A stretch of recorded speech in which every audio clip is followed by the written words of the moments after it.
What we'd like to do at this time is go through a situation where there's a single to right field between first and second baseman with the man on first, second, or bases loaded situation.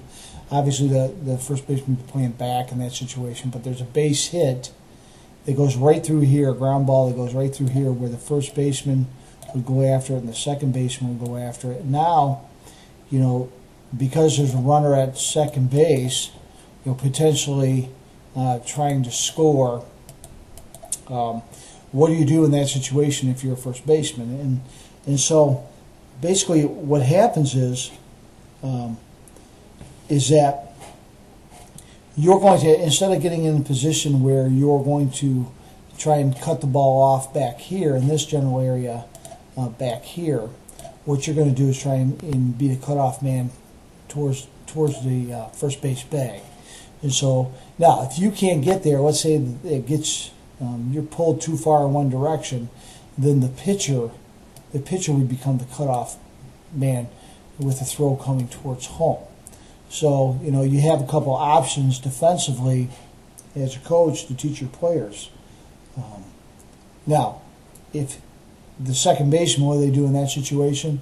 Well, if they can't get the ball, then they would retreat back to second base to cover. The shortstop would be the cutoff person for a possible throw to third.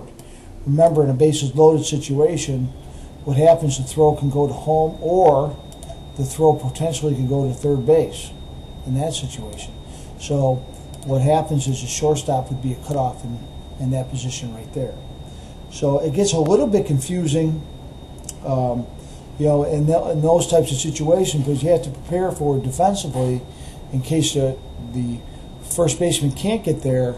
Then obviously the pitcher would be the cutoff, and the shortstop and second baseman would retreat, back towards second if they can't field it. But your best bet is to have the first baseman take the cutoff throw right by the bag, unless they're pulled off too far. Now, if the pitcher doesn't become the cutoff, then obviously they would fill in behind home plate in that situation. And then just kind of round it out, the third baseman would cover third, the center fielder would back up, the right fielder obviously, and the left fielder would back up third base in case there's an overthrow, what have you.